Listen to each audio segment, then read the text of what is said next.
Welcome back to World Crisis Radio. Webster Tarpley here in Washington, D.C. I want to call your attention, as always, to my recent books, Obama, the Postmodern Coup, The Making of a Manchurian Candidate, the entire story of how Obama got elected by taking those methods that had been used in Tehran 1978, the Philippines 1984, in Kiev, and in Tiflis, Georgia, in the earlier part of this decade, and bringing that all back home. And that was Obama's postmodern coup. We've also got Barack H. Obama, the unauthorized biography, attracting more attention now that Obama is becoming more and more odious in the eyes of a majority of the U.S. population. Also, Surviving the Cataclysm, the indispensable book, the one indispensable book on economics in the crisis. And here we have a very interesting review posted by someone who I don't know, which I did not solicit, on Amazon.com. This is done by E.L., a reviewer from Chicago, and says, this book was written, actually a lot of it was written, not all of it, was written in 1999, and the author accurately predicts the currently unfolding global economic destruction being wrought by derivatives. He describes in detail the mode by which leverage created through derivative use will and would bring down global banking powerhouses and our nation's economy.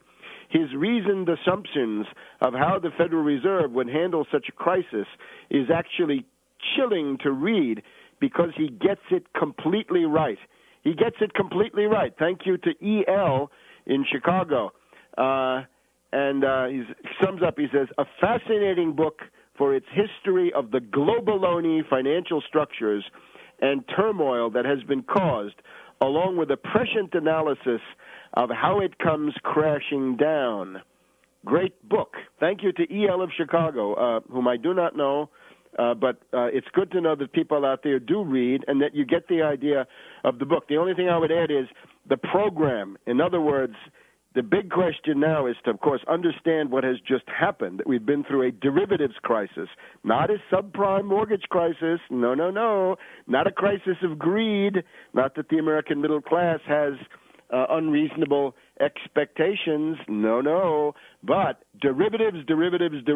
And, of course, the big thing now is the program to get out of such a depression. And we'll be talking about that various points in today's broadcast, but it can't be a reactionary Republican program. It can't be some version of the Austrian school and the Chicago school, because they have helped to cause the crisis. Their deregulation, privatization, union busting, race to the bottom, destruction of the state sector, destruction of the social safety net, and so forth. That is the cause. Now, the London Economist this week has a story about what happened to economics, the failure of economics. We'll be reporting on that next week, but the main point is that they don't get it. They don't understand that this is now, ironically, the triumph of the New Deal system, as we see that all of those New Deal safeguards, the ban on derivatives, Glass-Steagall, the uptick rule, the various kinds of New Deal regulations that had been in place, have all been dismantled because of the Austrians and the Chicago boys. And that is, of course, what is detonated, at least, this world economic depression. Now, Obama, the Postmodern Coup, Obama, the Unauthorized Biography, and Surviving the Cataclysm. You can get all those at Amazon.com and indeed at ProgressivePress.com and indeed at other places around the Internet. Use the one that's most congenial to you.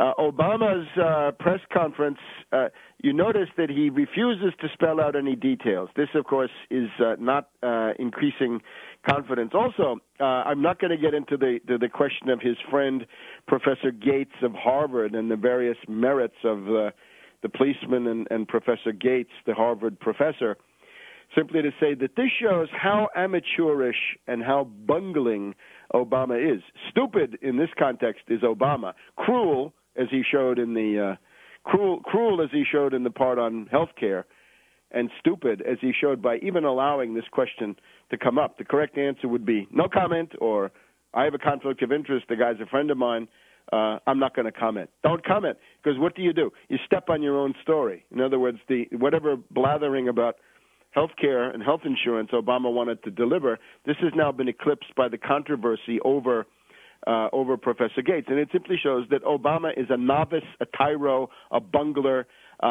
does not have the political skills. And this is going to be now, we're soon going to get into the kind of stuff we heard from Carter, during the Carter administration. Can Obama cope? Is he competent? Can he be president? Is he up to the job? Well, no, of course not. And that was all clear quite a while ago. No experience, no achievements, everything dished up by the fine trilateral hand. A couple of examples. The F-22. Obama has succeeded in defeating the F-22. Well, this is a mixed blessing. If that stays defeated, I think at that point the United States would not have a single assembly line for fighter jets going, whereas between Russia and China, the estimate is you have 12 assembly lines for fighter jets going. This is not good. Some kind of rough parity, rough balance, approximate balance is always a good idea in strategic and military affairs. It helps stability. If you get too weak, if you're very hated and very weak and people think you're rich even though you're not, you may be in trouble, right? Ask the Italian Renaissance in the 1500s. Therefore, we don't want the U.S. to collapse at this rapid rate that we see under Obama. We want the U.S. to maintain some form of rough parity with these other powers simply because it keeps everything on an even keel. If you get too weak, some people may begin to get ideas, and you don't want to find out what those ideas might be. The torpedoing of the F-22 by Obama, and apparently here he worked on it, right? This is very interesting. For card check on the unions, for the cram-down that he's now abandoned, Obama didn't lift a finger. For the F-22, it looks like he did some arm twisting and he made some phone calls. Now, Carter did the same thing. Carter's ban of water projects, the various kinds of dams, locks, sewage systems, water systems that Carter destroyed during 1977 is one of the things that poisoned his relations with the Congress. So Obama is now in the process of poisoning his own relations with the Congress, even as relations with the Pentagon have been largely poisoned because of the brusque and insulting way that Obama dismissed General McKiernan, the military traditionalist who had been running the show in Afghanistan, and put in the utopian terrorist controller General McChrystal, who is documented in the New York Times as having been a torturer, somebody who set up 15 torture stations in Iraq, according to the New York Times. So as a result of this, Obama has alienated the Congress. Obama has alienated the firemen with that Sotomayor appointment, right? Whatever we think of Sotomayor, the world's firemen were on the other side. And now in that press conference this past week, Obama has managed to alienate the cops, the Cambridge police, and the doctors, because he accused the doctors of carrying out tonsil operations to get money. So you're building up a lot of groups that you've really alienated and antagonized. Back in a minute.